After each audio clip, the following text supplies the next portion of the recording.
everybody. How are you? Welcome to the Otherppl Show. My name is Brad Listi. It's nice to be with you. I'm here in Los Angeles, and I have Andrea Bajani on the program today. He is an Italian writer. His new novel is called If You Kept a Record of Sins. It is available in translation from Archipelago Books. It was translated from the Italian by Elizabeth Harris. It's a wonderful book. It's a wonderful novel, and it's a wonderful translation. So great to meet Andrea and to learn more about his book, its origin stories, why he wrote it, how he wrote it, and so on and so forth. That conversation is coming up. I do, before we get started, want to say just a few brief words about the historical moment that we're in. As I record this on April 20th, 2021, we're just a couple of hours removed from the announcement of the verdict in the George Floyd trial. Derek Chauvin, the police officer who murdered George Floyd in cold blood on camera, has been convicted on all counts, cuffed and taken to jail. So it's a moment for like enormous relief, some celebration that justice has been done in this instance. There's been accountability. I know everybody's parsing the way that you're supposed to talk about this, but hopefully you know what I mean. And, there are a million things to talk about. But what keeps coming to mind for me is this young girl, Darnella Frazier, the 17-year-old girl who filmed the murder with her smartphone. And without this footage, we likely would not be here today with guilty verdicts on all three counts.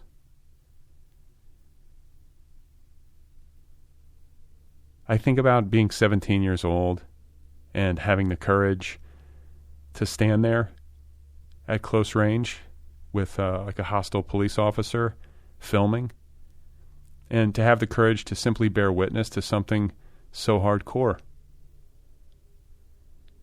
This young girl. And I'm sure it traumatized her. I'm sure she'll be living with it for the rest of her life. But I can't escape the idea that what she did, could potentially be at the heart of some great change.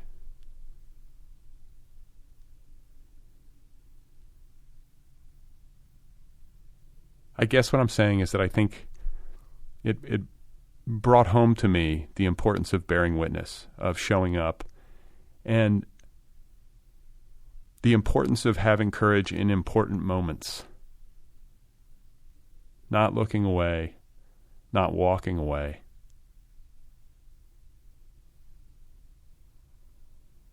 But bearing witness, believing your own eyes, and saying what 17-year-old Darnella Frazier said in the aftermath. She said, quote, "It wasn't right. This is a kid." It doesn't get much simpler than that. Anybody who watches that tape, who has, a reasonably functional soul, knows that what happened to George Floyd was not right. So today and tonight, Derek Chauvin is in a prison cell where he belongs. And, for at least this moment, we can feel good about the fact that there has been some accountability. More to do, obviously, but there's been accountability. And I shudder to think what would have happened had there not been,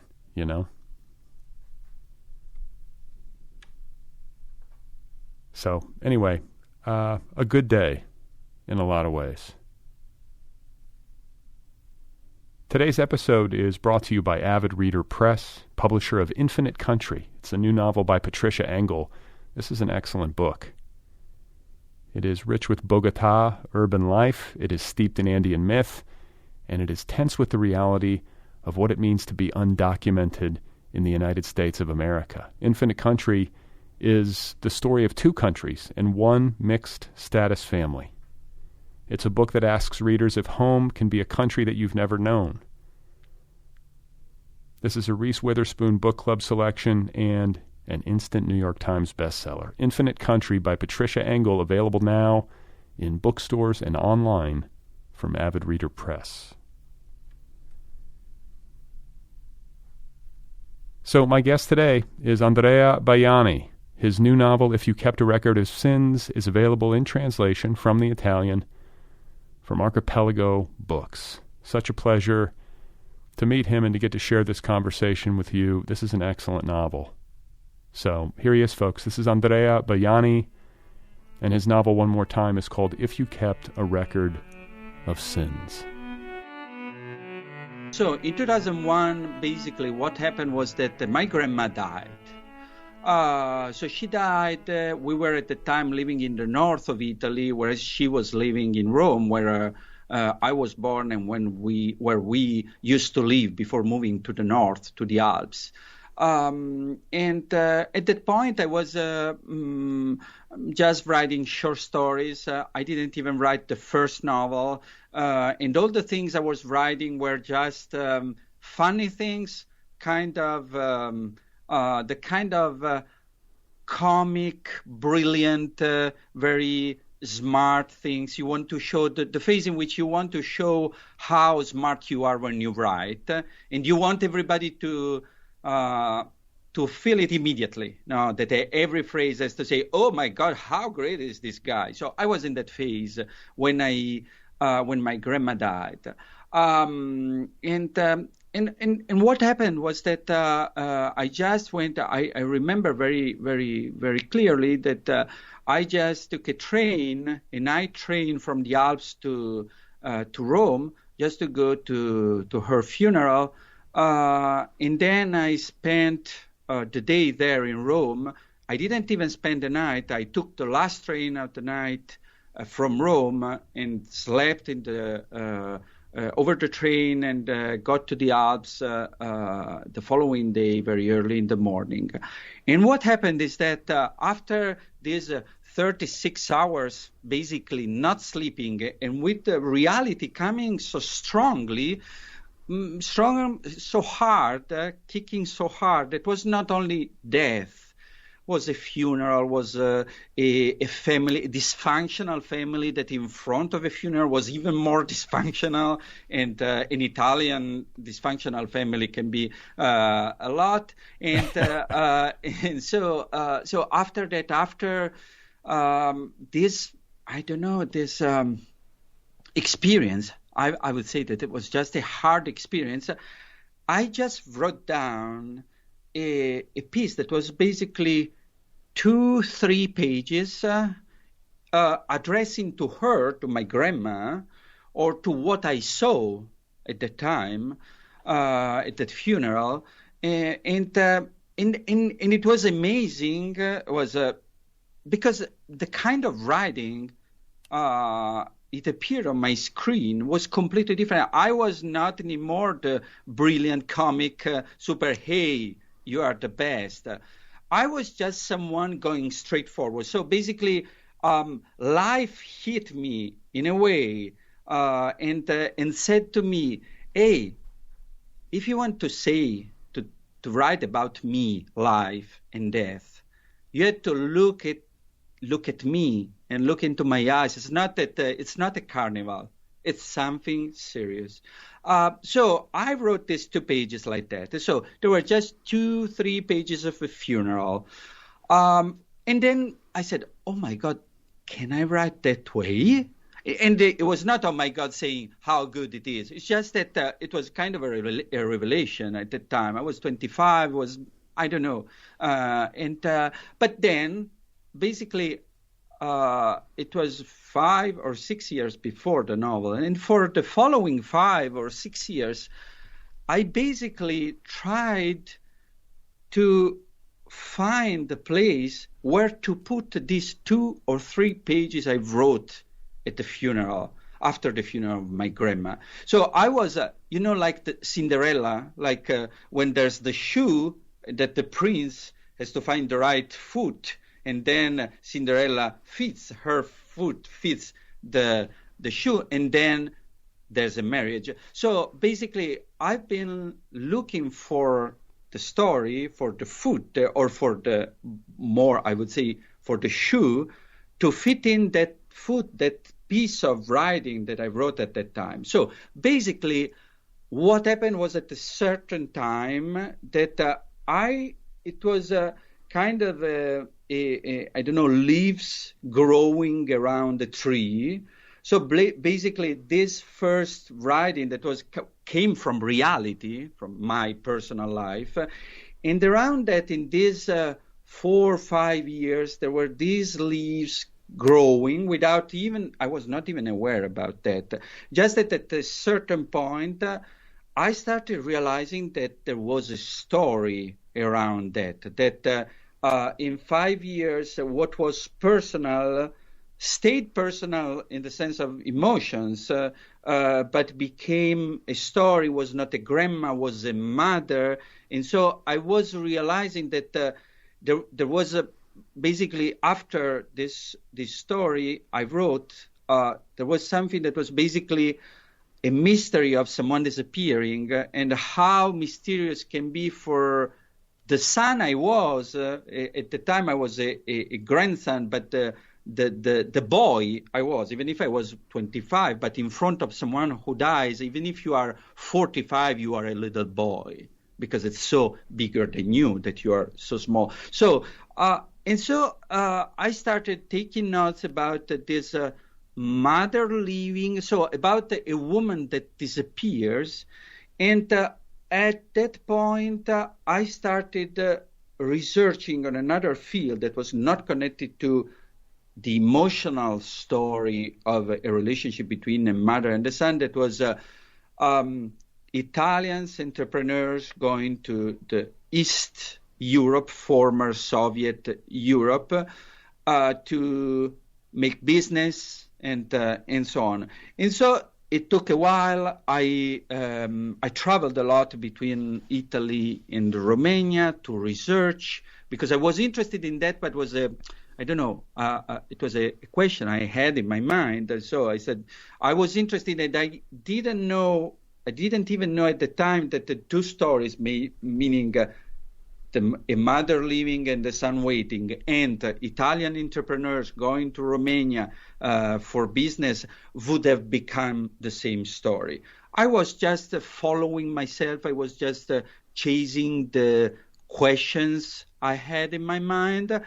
And then at a certain point, in a mysterious way, stories become stories. They glued, they melted, and they became one tier, I would say, one little river.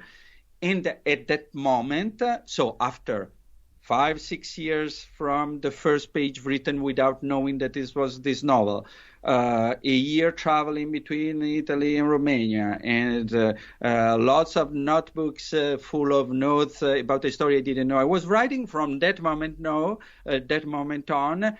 It's true that it was a very fast novel. Right. I wrote it down in 7 months. Yeah, well, I mean, that's great to hear. Because I think sometimes people who are working and slogging away on a book can read something or read about a book that came out quickly, and they might not get all the backstory. They might not realize that the incubation period was a number of years, that without which the writing would never have been able to happen at all. And sometimes that's the interesting thing also for the one who writes, is that many times you are not even aware of that. I mean, it's just someone kicking or knocking on your door, but it's too far away in your stomach to be heard. And so at a certain point, maybe you don't even know. Now I know I have traces, so I could tell you the story of the background. But sometimes maybe you don't know that was incubating, but it was incubating. So your novel is about, as you said, it's about a son whose mother has died. This is not a comedy.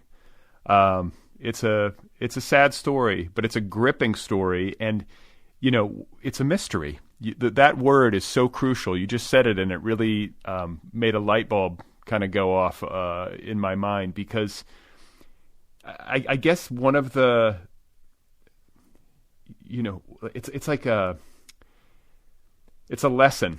When we lose someone, like you lose a grandparent, I think in particular, when there's a generational divide between you and the person who's left, there is so much that you don't know. Even if you know the person well, to lose someone creates a mystery, always.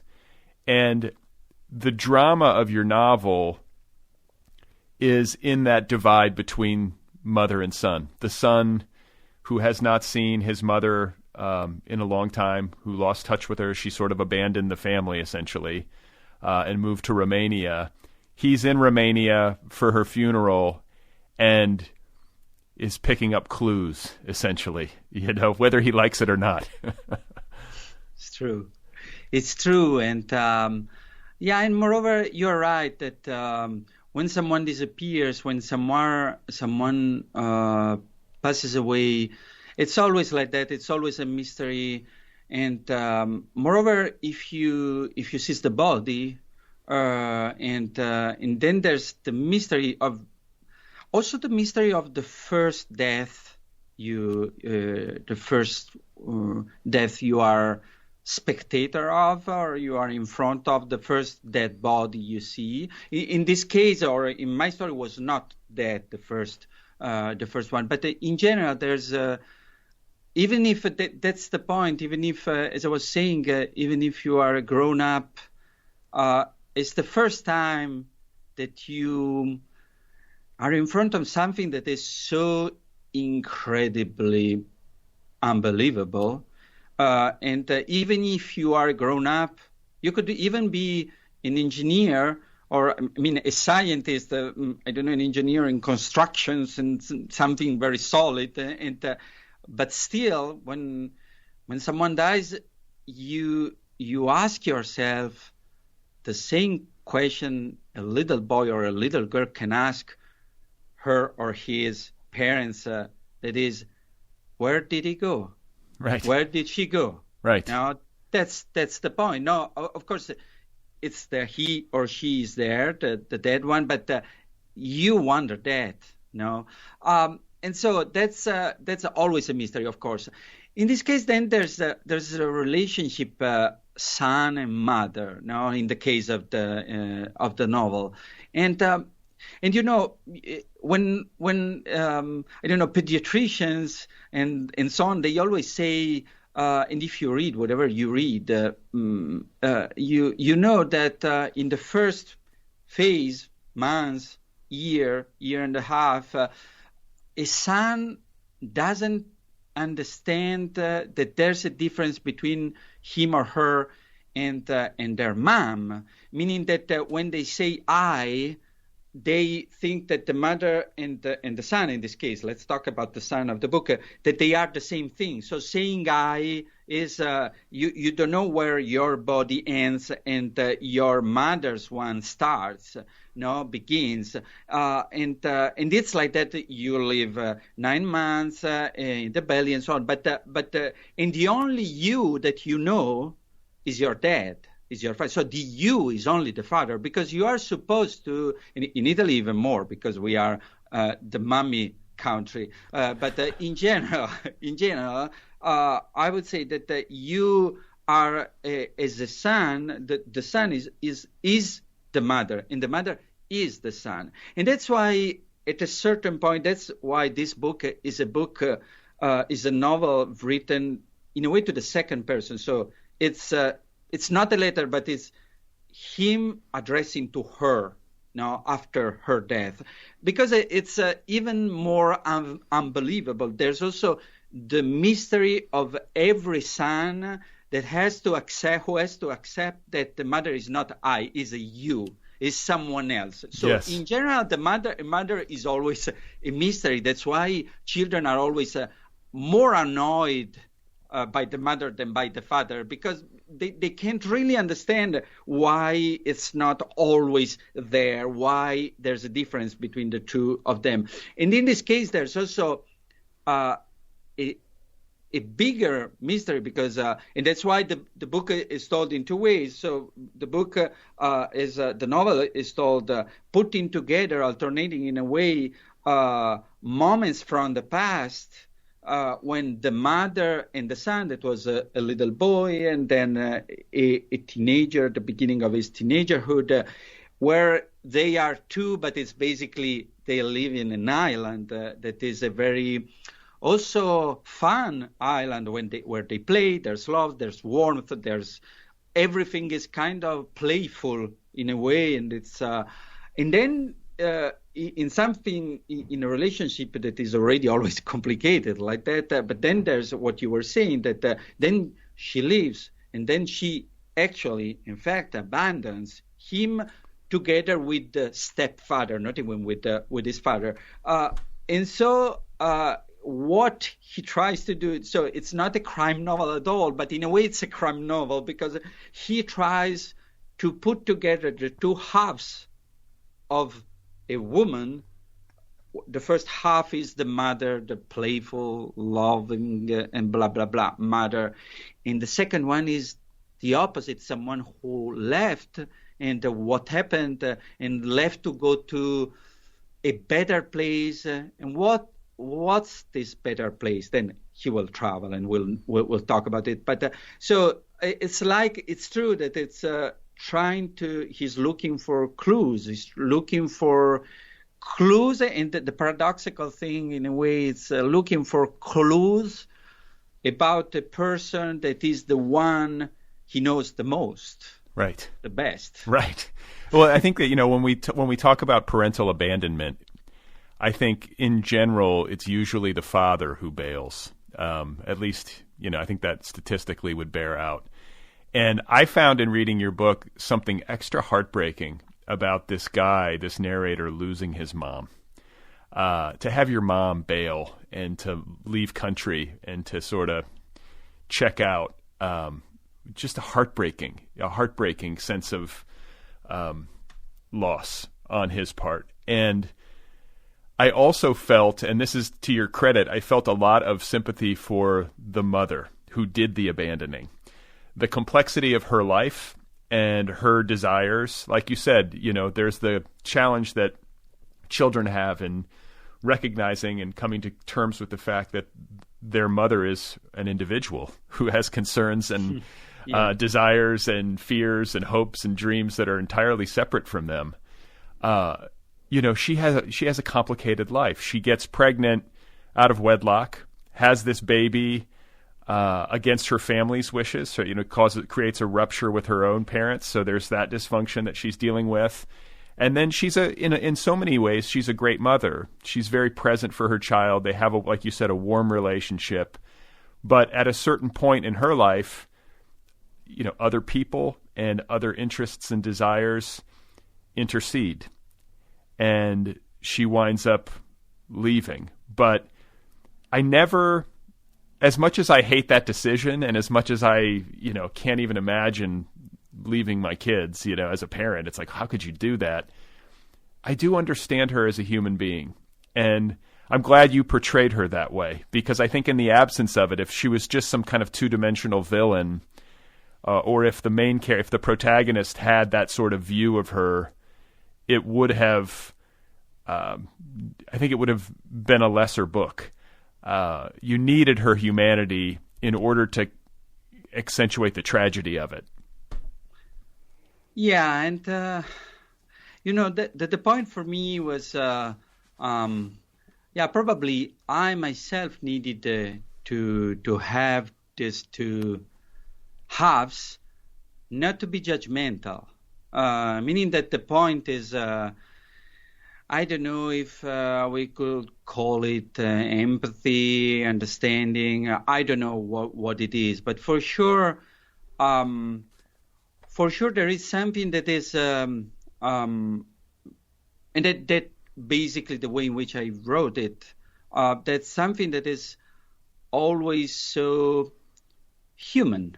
For me, that's the point. I mean, the real point, and I guess that's my goal. I don't know, but it's the posture I have when I write. It's to look for what the portion of humanity. And it doesn't mean that I'm looking for forgiveness. That's not the point. But if you kept a record of sins, means that if you just kept a record of sins, I mean, come on, there's no one that can be saved. Can be saved by anyone else. So basically, she's a mother, meaning she's not only a mother, she's a woman. In a society in which basically only men are allowed to look for success or to look for happiness in their work field. And a woman is supposed just to be a good mother, and whereas what she does is very human. So what she does basically, she falls in love first, and that's, I guess, the most human thing it can happen in your life. And I wish everybody could fall in love, can fall in love at least one time in life. And she falls in love, and then she wants to affirm herself. She wants to say, I'm worth it. And that's the point. Then, of course, everything becomes much more complicated, because then, of course, then you have a son, and then your former husband, blah, blah, blah. And then the father of this son you had left you just after the baby was born, and lots of other things. But basically, there's something that is completely human. And there's something that, of course, a son can't understand, and maybe doesn't have to understand. That's not the point of saying, oh, she's like that, so he shouldn't. No, that's not the point, because it's also very human not understanding. It's also very human to hate. It's also very human being aggressive and being whatever it is and whatever you want to be. So for me, this is a book full of human people that some of them are portrayed as assholes. I mean, there are also some of the Italian entrepreneurs going to Romania and being just with this patronizing posture, and they want to be powerful, and they want to have all the young women, and the kind of, it's kind of a colonial attitude, and so on and so forth. But also, these people are just kind of losers in their previous life who try to have a better life. I mean, they are assholes, but and that's not the point. I'm not a judge. I'm not. In literature doesn't have to be that. I think it's just the place where you can feel humanity in all the contradictions being human means, and so that was the point. And the point when I wrote it, now I know, I think I know what I wrote. But at the time, I was just basically I started. I don't know. It was just I had just lots of human losers looking for a better life in their lives, and some of them were terrible, some of them were less terrible, and also, Lula, that is the name of the mother of Lorenzo, that is the son telling the story, addressing her. Her business is to try to sell this crazy, funny, big egg that it's to lose weight. So she has this, this weird market. Okay, but I want to stop because, like this, you talk about her ambition and how in the culture that she came of age in, and in the world essentially that writ large, that women are living in. A woman with ambition, it can be a tough row to hoe, and she has some real brilliance to her. Even if this weight loss egg, which is her business, you sit inside of this egg, and it helps you lose weight, is a little bit crazy. Like, I sensed a real like brilliance to her in terms of what. Maybe not at the level of execution, but certainly at the level of potential. It was kind of a woman, I feel like, who in different circumstances could be a great success. Is that a misreading? And then, like, as an addendum to that, I would also say that, all of this talk about Italians going into post-Soviet bloc countries to seek reinvention, I see a nice bit of symbolism that there's a woman out there trying to sell a giant egg. Yeah. I don't know. I think that there's,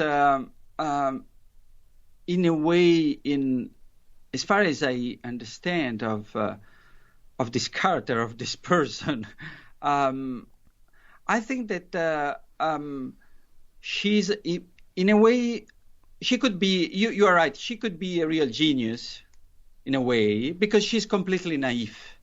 So it's kind of a mixture between something that is completely capitalistic, the idea of going there, and so you can pay less and blah, blah, and all the things we know about Western countries going there to exploit and so on and so forth. But in a way, there's if she has wings, and her wings are just naive. She goes for love, and she goes to sell an egg. She goes and tries to sell an egg in a place where people were just starving. It's not that she goes and tries to sell an egg in a place where, there are only people who need to lose weight. But still, in a way, she's a genius, because she basically, she's a genius in the sense that at the same time she tries to be as capitalistic as she can, and at the same time she's very critical of capitalism. So basically she goes there together with the symbol of the worst of the Western world, meaning both being overweight and being obsessed with being thin. Or in a very good shape. But I think she can't be successful. And this is something that I have to say, just because I love her, but as a person or as a character, I don't know. But we bonded in the time I wrote the novel. But she couldn't be successful because basically she's not mean. And I know that is judgmental, what I'm saying, but I'm saying as Andrea, not as Lorenzo. It's not a judgment that you can find in the novel.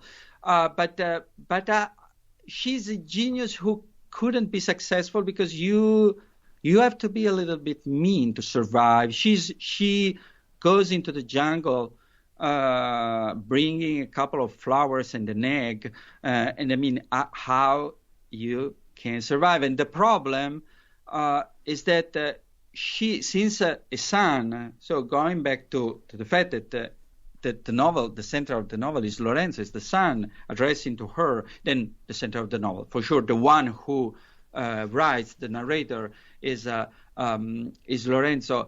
And the son always believes what the mother says, and that's the real drama, in a way, of the book, meaning that a son believes that if a mother says, I'll be right back, she'll be back, and she's back. And if she doesn't come back, but she says, I'm in an incredible place, this is heaven, and the son believes that. So the story of the book is also him as a boy or teenager believing when she calls from Romania saying, "Oh, it's wonderful here. It's like the Far West. I mean, it's incredible." And he is just a son talking to his mom on the phone, and he can't but believe her. And the drama and in a way the tragic side of the novel is that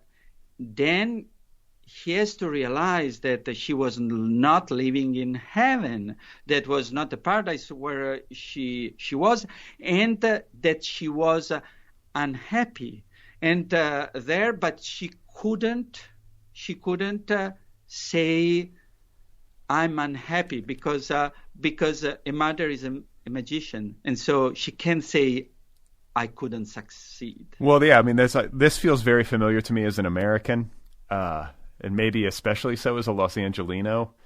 People can never admit that they're struggling. Yeah. Everyone's always great. I'm sure you've noticed this as an Italian living in the States. Like, yeah, also because we always complain. We are the opposite side. Oh my God, today, I have a headache. We are very dramatic. I mean, I just feel like sometimes I'll have a conversation with a friend, and especially around matters pertaining to business and success, it's like this pathology. You can never just say like, "Hey, things are shitty." You know, it's always got to be like, "Things are great. We're rolling. We're crushing it." And it's like, "Really? Are you? I don't believe you." And it just seems sad to me. And, you know, I got to say. But at the same time, sorry, then just one. But at the same time, there's something that is so, in a way, tender in this being so ridiculous. There's also a very human side, because it's so ridiculous to say, "Oh, how's it going? Oh, it's great." And then, I don't know, his face or her face is so completely sad and pale. And in the space that is between his or her being pale and they're saying, "It's great," there's something that is at the same time ridiculous and moving. Yeah, definitely. And I think, you know, we were talking about the genius of Lula, this mother character. And like, I think there's an admiration that I have for entrepreneurs. I would call an artist an entrepreneur, because anybody who's kind of trying to build their own thing, it takes a level of self-belief and almost like willful naivete. Like, you almost have to shut out all doubt, and you have to be willing to leap. And I always have great admiration for people who are able to do that, because you have to deal with so much rejection, you have to deal with so much doubt and difficulty, and to maintain one's energy and optimism and maybe diluted self-belief or whatever it is you need to keep yourself going. I find that heartbreaking and winning at the same time. I always cheer for people like that. Yeah. And in this case was just a little background, but it's so when I was researching, so at the beginning I didn't know exactly when I was taking my notes. So I knew that she was going there, that for business. I knew that she had to sell something, but I didn't know exactly what.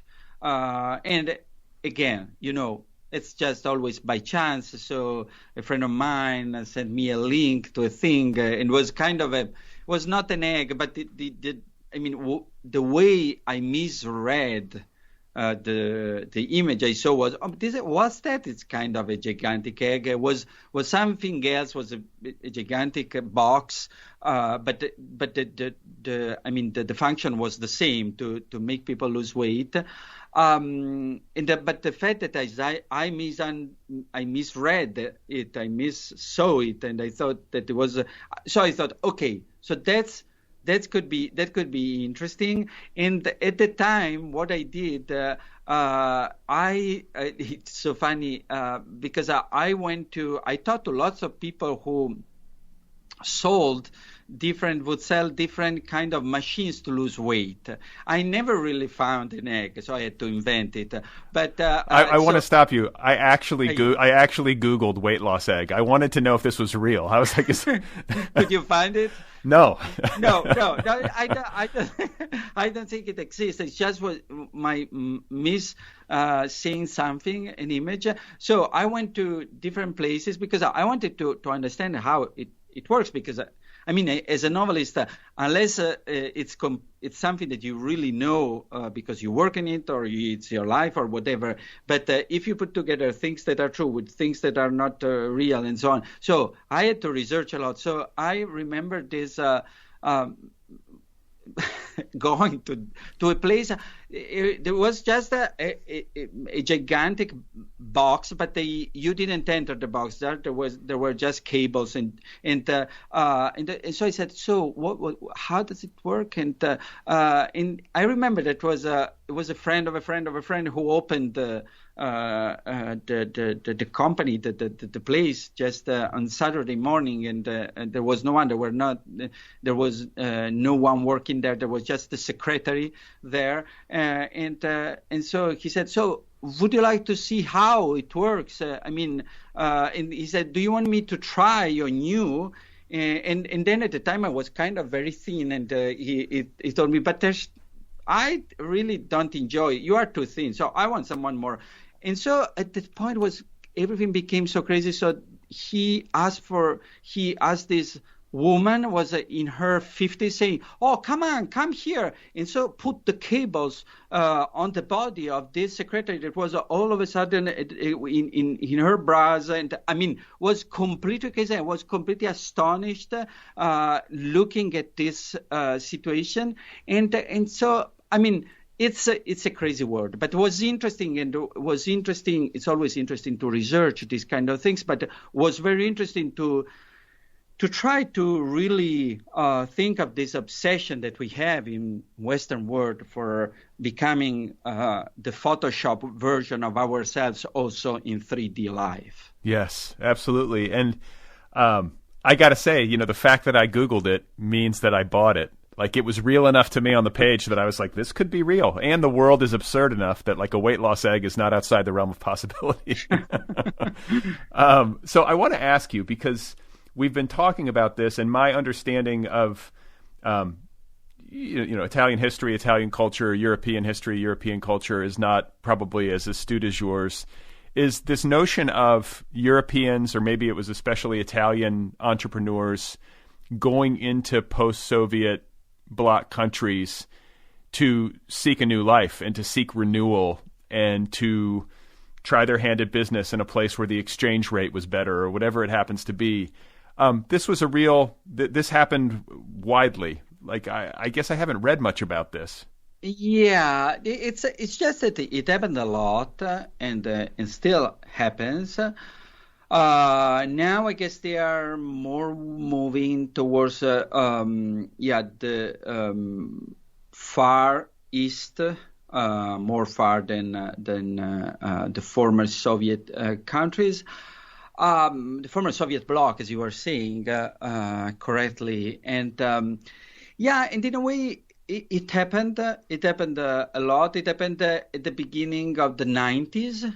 Was the very beginning, just after the fall of the Berlin Wall, and then with 91, with the end of Soviet Union in Russia, and it became and in a way it was just something that was very wide, was very and was at the same time, is this kind of mixture of capitalism being ferocious and very creative. No, that's the point of capitalism, being so cynical, being so violent, but at the same time always looking for ideas. No, so Europeans from all, not only Italians, but then there was something that was very interesting because every European country tried to find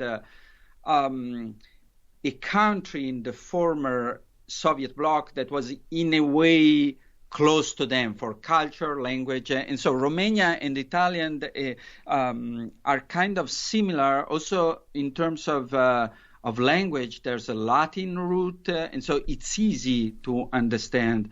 And so Italy was a former poor country, and so Italy got to capitalism only in the 60s. I mean, till the end of World War II, we were just people with farmers with goats and cows and tomatoes and vegetables and mozzarella and these other kind of wonderful things. I miss them a lot from here, I have to say. I was going to say, it sounds great. Sign me up.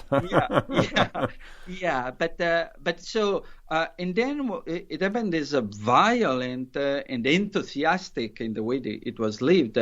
A conversion into a capitalistic country, and when something happens so fast, in a way you are never really sure you did the right thing. I mean, it is as if you become something else, and everybody is saying that this something else you became is the best thing, no? But you are not really sure, because it's like flying instead of driving, that you land somewhere, but there's the time zone and you are not exactly sure what happened. And so your body is still missing all the ground it didn't drive. And so it's kind of shocking. So Italy in the 60s and in the 70s was kind of a shocked country, trying to believe that capitalism was the way, the right way, the successful way, and that being all dressed up the same way,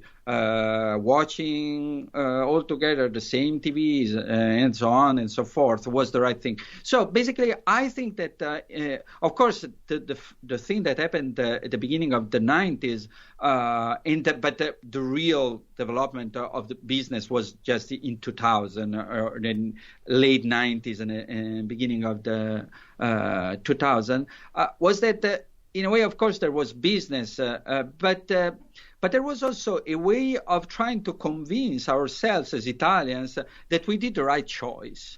So to try to export a system we were not really very good at, we are not very good at now. And so I guess in this thing, and we had the biggest communist party in Europe as Italians. So in a way was to say, okay, we did the right thing, and then was a disaster. I mean, yeah, it's like you're speaking my language. I have so many reservations, especially, I mean, coming in, growing up in the United States, capitalism is presented as sort of like a terminus, which I always bristle at. It's like, okay, we've arrived. This is the best way. It's been decided. It's sort of presented to you that way, like you've hit the finish line. And I don't view life that way. I mean, I don't think it certainly doesn't seem like we've sorted it out and we've landed on the best system. I think like it seems to me things have gotten tilted way out of balance. And but there's in a way there's a structure in the U.S. It's kind of the spine is like that. I mean, it's looking for. Trying to discover new things, new territories, and new. Italy is just sitting down with the chair next to your door. That's the point. And all of a sudden, everyone has to become a businessman. People who basically are not able to sell anything. That's not true, because I know all the brands, Italian brands, but basically that's the point. And there's the shock between being a southern place where you are just expect to be happy and eat and a little bit fat, from that fat in the sense that you have to look a little bit overweight, and the idea of overweight is that you are good, that you are living the right way, and all of a sudden becoming a country in which you have to be thin. No, and that's a contradiction. Well, yeah, I mean, it's. I guess like I feel like some of those old world ways that have been lost. It's a tragedy because I often feel like I'm bad at capitalism. I make that as a joke, but I'm not entirely unserious when I say it. I can often look out at the world and wonder, like, how many people are actually good at this to begin with? It doesn't seem like very many people are. And there are some people who take to that system very well and easily, and it's like, round peg into a round hole. But for so many people, it's a huge struggle. I think a lot of people who wind up in literature, it's a huge struggle. It's not necessarily a supernatural fit for me to go out and to try to sell things to people or to compete in the marketplace and crush the competition. Like, all of that is anathema to me. I'm kind of like, I just want to sit by my door and, Yeah, and the difference, the struggle is a key word, I think. But for instance, if I think in terms of attitude, the difference between, for instance, being in New York or being in Rome, in New York, people are basically on time because there's no time. And so you don't have to waste time, no, because you have to do things, do blah, blah. In Rome, they are always late.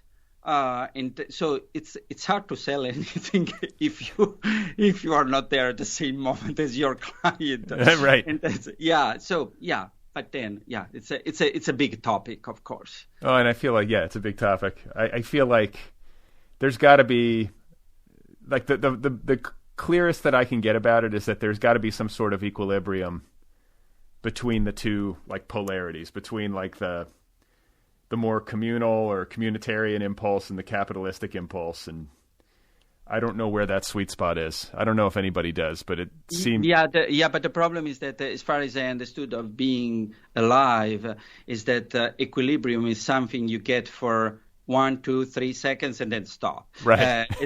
That's nature that doesn't work like that. So let me ask you, because this is a related question. It's like, the research that you were doing about the Lula character going to Romania. It was experiential research. You got on a plane, I'm assuming, and you flew to Bucharest. Sorry. Yeah, so just like, can you talk a little bit about how many trips did you take? What was your on the ground experience like, and how did that inform the writing of the book? Yeah, I always liked this part of writing books, because it's writing, even if you are just going in an airport or at the gate. I'm still writing. Doing that, I'm writing with my body notes for what I'm gonna write. And it's something that I don't think necessarily you have to do, but it's a way for me to focus. And in a way, it's also fun. So it's also a way. Sometimes I'm glad. No, many times I'm glad that my job is this. But I'm glad because sometimes I also find the story I want to live also. Not only that I want to write, meaning that I say, it's not that I say, I want to go to, to Japan, so I'm going to write. It's not like that. I'm going to write about Japan. But still, when I start a story, the research side is very exciting.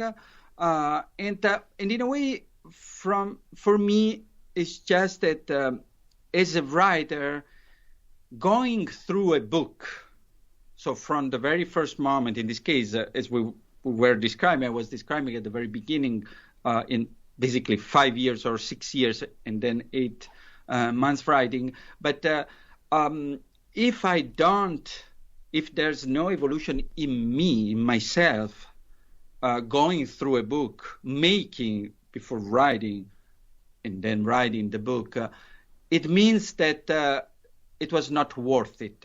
if I'm the same person, if the one that starts working on a novel and the one who gets out at the last phrase of a novel is the same, it's a failure. Meaning there's no trip. I didn't evolve. There's no evolution in terms of knowledge or in terms of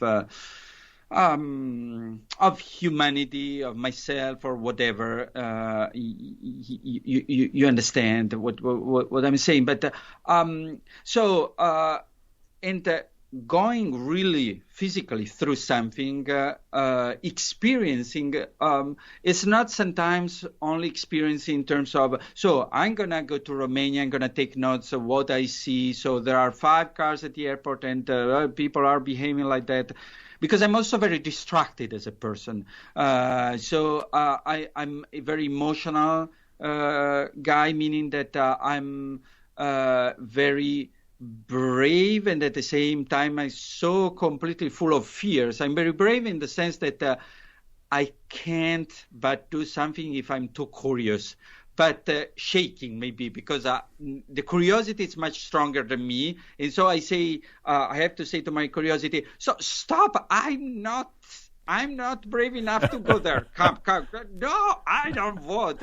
I'm scared. Blah blah blah. And so basically, I live. So the way I started traveling to Romania was just by chance, like everything. So it happened that a friend of mine in Italy told me, I didn't know anything about her. We were working together on a project and just drinking a glass of wine. She said, finally tomorrow I'm gonna see my mother after, I don't know, 3 years, 4 years or whatever. And I said, oh, so what happened? And she said, she works in Romania because she's the manager of a company. They produce shoes, Italian shoes produced in Romania, in the north of Romania. And I said, what? And at the time, I didn't know exactly what. Yeah, of course, I knew what Romania was. I knew Ceausescu. I knew the history and so whatever. But if you had told me at the time, so now can you please draw a map of Europe, a plan of Europe, and tell me where Romania? I would have put it in the wrong place. I was not sure. But at the same time, when drinking this glass of wine, she told me that I don't know what happened. And I thought, oh, that's interesting. And I didn't think that's interesting for a story. It was just that there was probably the little boy in me saying, let's go there. No, yeah. And that's the main point. So basically, the beginning was that, and that is the moment in which I started thinking little by little. At the beginning, probably not so completely aware, and then more conscious as what I was doing, that this woman, this mother of a friend of mine, kind of woman, and the mother I was trying to describe in the notes about the relationship between the mother and the son were the same, or could have been the same person. At the time, I thought, I'm really animal as a writer, so I'm really going by instinct, and so I said, oh wow, can I be in touch with your mom? And so I talked to her mom, and so in blah blah. So the beginning of research was that, and I got in touch with the Italian entrepreneurs that were not connected to the shoe company of her mom, but were other people. And so I got a few phone numbers, and what I did was just that I bought a ticket from Torino at the time, the Alps, and Bucharest. That's what I did, the first trip. And my idea at the very beginning was just that I wanted to write, or I wanted to look for stories connected to big companies. So my idea was kind of a stereotypical idea of big companies in the Eastern world, full of 1 billion little workers working 24 hours a day for nothing, for 1 cent. That was my stereotypical or journalistic, that this was what I was reading on the papers, on TV and so on. So the beginning was that.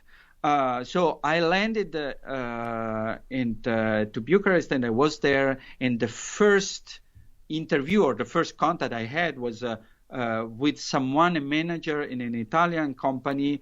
I don't even remember what they were producing, but they were gigantic. And they were so incredibly nice. They gave me a room or even an apartment. They gave me a chauffeur, a kind of a driver. Wow. That then became kind of the model for Christian, that is the driver of Lula in the U.S. So they were really excited, also because they thought, oh, maybe this can be good for us as a advertisement. There's the writer coming here, is going to write something, and we're going to become famous, or I mean, it's a way of communicating your enterprise and your company. So then in Bucharest was basically a disaster, because I started from a stereotype, and the only thing I could find was stereotypical. So I was just bored, and then I wanted to understand immediately. So my point was, I have to understand what's happening. And it's something that is so long that you can't understand in 5 minutes. Then Bucharest was a disaster also because one day at the train station, a guy stole all my suitcases. So it was just a disaster from every point of view. But still, I was so completely shocked and completely in love with that place. I immediately fell in love, because Bucharest is kind of it has at the same time the shape of an old Paris, ruined by building gigantic buildings during the communist time to bring people from the country to work in the city and so on. So it's a mixture of an old beauty then ruined. So there you can still, and it's very alive from a cultural now point of view and so on. But it was kind of shocking, because it's also a violent city. And so at that moment, this was the very first trip, a friend of mine called me from Italy, and I answered, I was in Romania. He said, "What? What are you doing in Bucharest?" And they said, "Oh, I basically don't know." And they told the story. That friend of mine drinking a glass of wine, I said, "So you are in Bucharest?" Yes. So he told me that friends of friends were living in the north of Romania, and they left, and they just were, they opened a little enterprise selling, I don't remember even what, fan for bathrooms or whatever. And he said, "If you want to go there, I can give you the phone number." And so I started traveling to the north of Romania, and I got in touch with this word that was the opposite of the stereotypical idea that I had, where just a single man or two or three men, usually male people, they just had their little enterprise, and they pretended to be very powerful and a little bit charming as Italians, selling lots of things, paying nothing their workers. But when maybe with the flag of a soccer team of Juventus or Milan soccer team just outside their the building of their little enterprise in the middle of nowhere, really, with just maybe horses outside. At the same time was very archaic in a way, and with these people coming there trying to be the representatives of the spoken people of modernity, of contemporary life. And when I met these people, that were really, some of them were terrible, some of them not. But this, I thought, oh, that's what I want to talk about. These people who try to have a new life. So this was the first trip. And then I went there, I would say, I went back and forth for a year for sure. And I would say 4 or 5 trips. And every time was 3 weeks or a little bit more, or 1 month. But basically, I spent lots of time with them, even if sometimes really there was nothing I could agree on, or even if sometimes they were lying to me about lots of things. But at the same time, I was researching. But then I was interested as a human being. I was kind of attracted by this life that was not my life, no. And even if something was terrible, I was interested in being there as a person, not necessarily as a writer at that moment. Then after that, I started writing. People became characters. But became characters not because necessarily I wanted them to be different from the ones I met, but because then when you write, you go somewhere else, and it's not reality is something you use, and then words are the bosses of the field. Yeah, well, I mean, I think like what you're saying to me is you're making a great case, and I think your book makes a great case for the maybe not the necessity, but certainly the value of experiential research, not only at the human level. Like, just as writers, we spend so much time in our office or in our room alone, staring at a computer or staring at a blank page, and to get out into the world and to engage with the world and to travel if you can, and to kind of just get your hands dirty. It's just such a valuable experience, even if it's, you put the art off to the side. I think it does something for us at the level of just like human energy to get out and meet people and to take yourself out of your comfort zone. And I know that there are people who can write setting. They could write a setting that is completely removed from their sphere of knowledge simply by looking at pictures on Google or watching YouTube videos. But man, when I read your novel, a lot of it is in Romania. It feels very lived in, and the characters that you paint, the Romanian characters that you paint are just so vivid to me and believable. And I have a hard time thinking that you could have done that in the absence of this kind of experience. Yeah, I don't think so either. I don't think it could have been possible, because basically when I was saying that at the beginning I thought that this was also a way of making the book or of going through an experience. It's also because I know that you can understand me, but someone maybe can think it's just a crazy thing, and maybe it is. So we are just talking between two crazy people. But the idea that little by little, day by day, doing these kind of things, you build the novel, meaning that you yourself become your character. That's the point of me traveling. So traveling in this case, or doing other kind of experiences, it's not that I want to be accurate.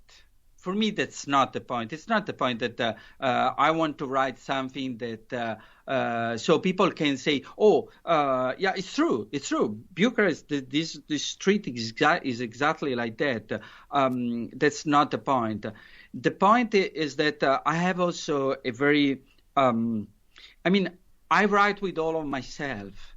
That's the point of being different when I start writing and ending and at the end of the book. So I want to live an experience. I want to live a book. I want to really go through a book. And so I have to become the book. I have to become the narrator. So that's why then it's so tricky. Also with my students at Rise, we talk about what autofiction and memoirs. And for me, I don't know what to say, because meaning as soon as I start becoming the narrator, how can I say if it's not me, or if this is is this my life? Of course it's my life.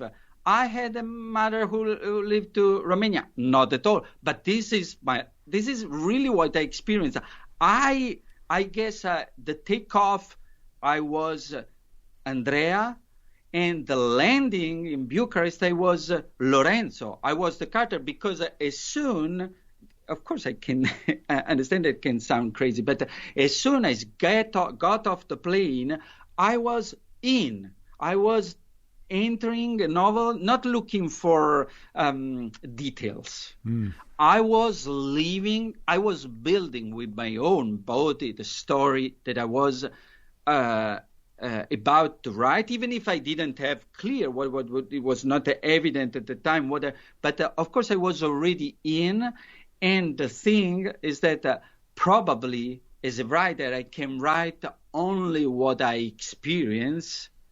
And so either can be my life, but since my life is boring in general, so I need to have an extra life that I want to live in order to write about it. I get that. I feel that a lot. And I think, when you do that sort of thing, there are always happy accidents. You can't plan for what you're going to learn when you go out and travel and you get on the ground and disorient yourself. And I think, like, just as an example, there's a lot of poetic resonance, in my mind anyway, between Bucharest, which is kind of this city of a fallen empire, this post-Soviet, and forgive me on the pronunciation, is it Ceausescu? Is that how you pronounce it? Ceausescu, we say in Italy, but yeah. Yeah. But the big palace plays a role in the novel, and this is a guy, Lorenzo, who's there for the funeral of his mother, trying to kind of solve this mystery. Set against that backdrop, I feel like, is a nice, beautiful, happy accident of art, that I can't help but believe that it adds something, to the tragedy of the book, and also to, like, this kind of exotic, there's something fun about travel, like inside of a story, even if it's for a sad reason, like to see this guy flying into this country that is not his own. As a reader, it takes you on that journey with him, and you're on a path of discovery with him. Because he is, like you say, he's trying to unpack the mystery, but he's also meeting Christian. He's meeting all these different characters who peopled his mother's life and this part of her life that did not involve him. And so it functions as a travelogue in a way too, which I always appreciate in fiction. So I don't know. And then there's the thing of basically of displacement, of losing your equilibrium. That's the point. If we don't lose walking is exactly that, losing your equilibrium every step. So either you lose for 1 second your equilibrium, or you don't go anywhere. So the only way to move forward is to run the risk to fall down. And that's why there are also so many travels and trips in literature. But generally speaking, it's the place where, you are the most sensitive. When you are, I would say, in danger, when you are more worried, when you are less at ease, all your senses are really alert. And so, for instance, I lived in many, in a few countries and in a few cities. I lived in Berlin, I lived in Paris, I lived in Amsterdam, I live in Rome, and blah, blah, blah. Now I'm Houston, Texas. And every time, and I'm not, even if, and I traveled to so many countries, but I'm not, I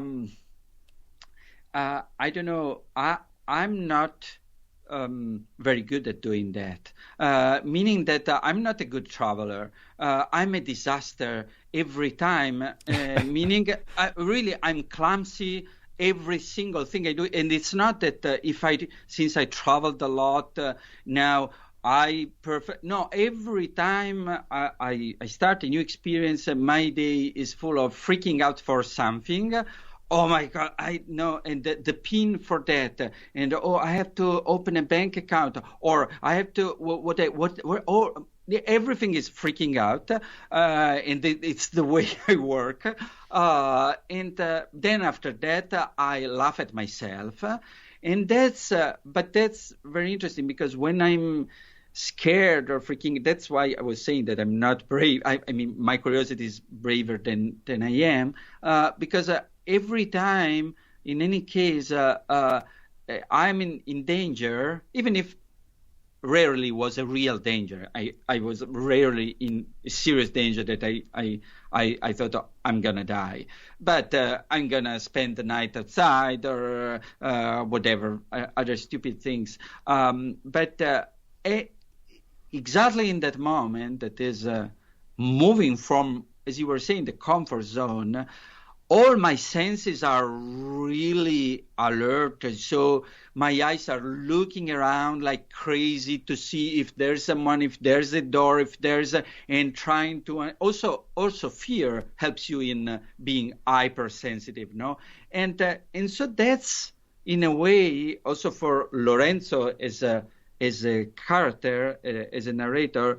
He enters Romania. He enters.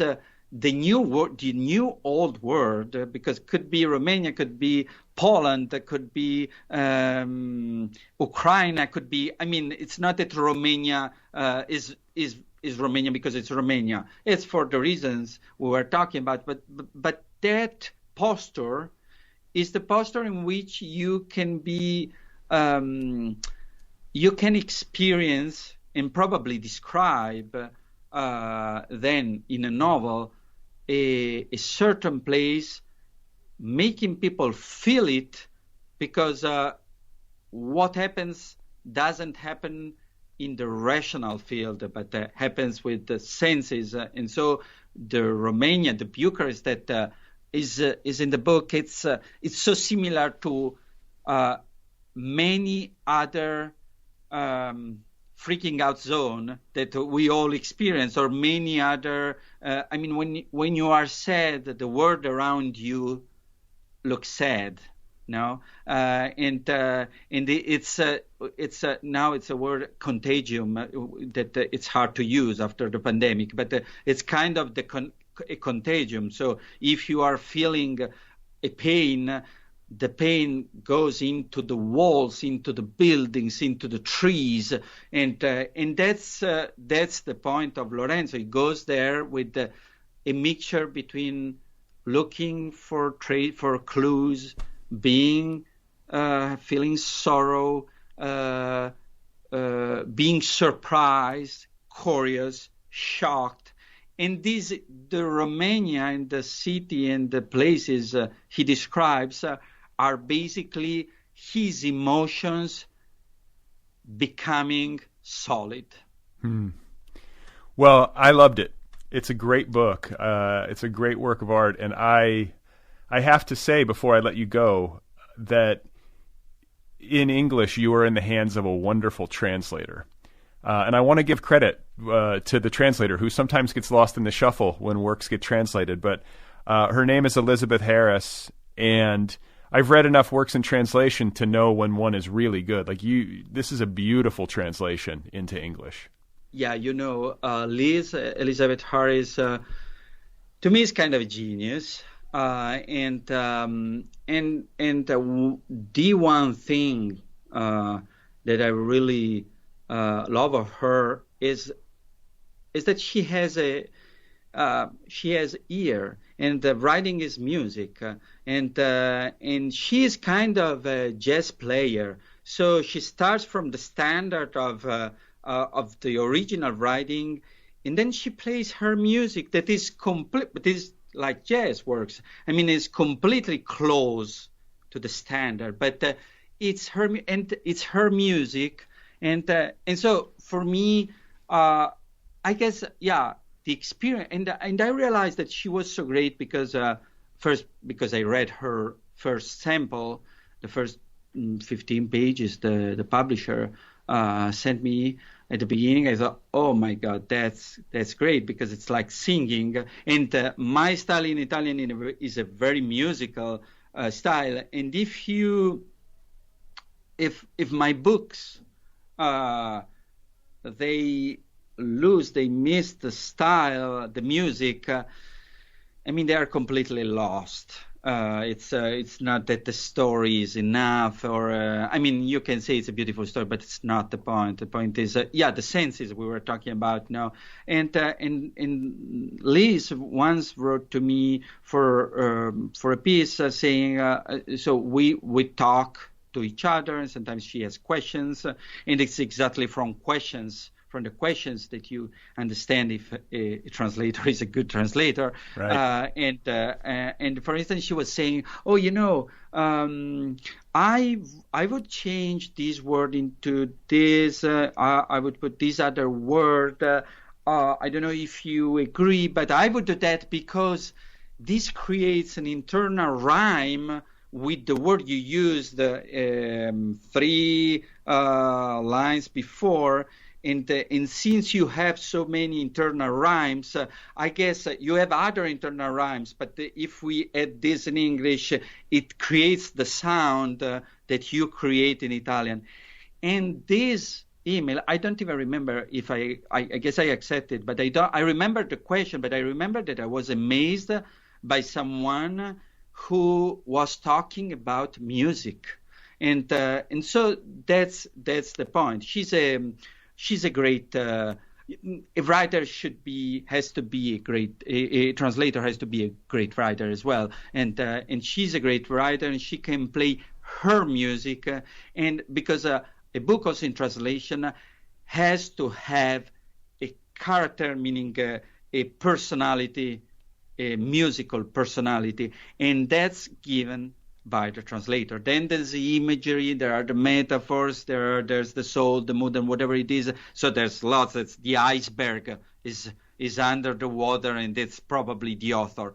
But this little thing that you see just looking at the sea, that's the translator, and this is Elizabeth Harris. Yeah, well, I'm glad to talk about that, because I think sometimes it's overlooked. I need to have maybe a larger conversation with a translator at some point, because it's a very delicate art in its own right, and it's not just a matter of translating the words, like you say. No. You really, it's an art form, and you really have to you have to create a word. You had to create a new word that didn't exist and doesn't exist before you write. It exists in another language, but this means that it doesn't exist. Well, you should stick with Elizabeth on future translations. I think she knows how to play your songs. Yeah. We like to play together. Yeah. Well, it's great to meet you. I really enjoyed our conversation, and I guess a question would be like, are you working on something new that would be available in translation in the North America or in English? Like, what's on your plate right now creatively?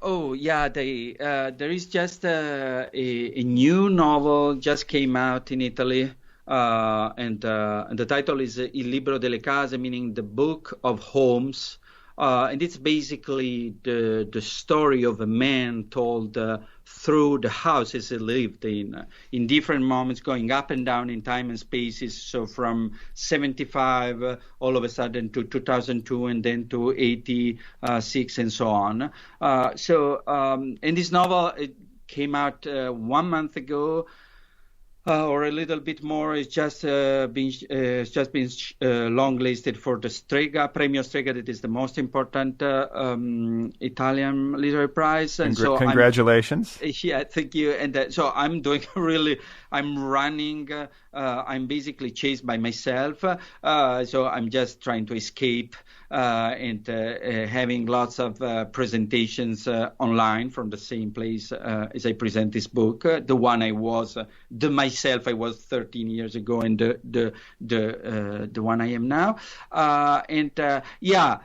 Translation will be available, but it's a longer book, and so you guys have to wait and to read and reread if you kept a record of scenes. But another thing I'm doing, I just published a few days ago a little piece on LitHub, and so now I'm more writing narrative essays for America. So if you guys wait, you'll see me somewhere in a different mood, researching, experiencing different things. And so maybe you won't read about Romania, but about Louisiana or about Texas or about an Italian guy trying to not forget Italian after spending so much time trying to figure out how to survive in English.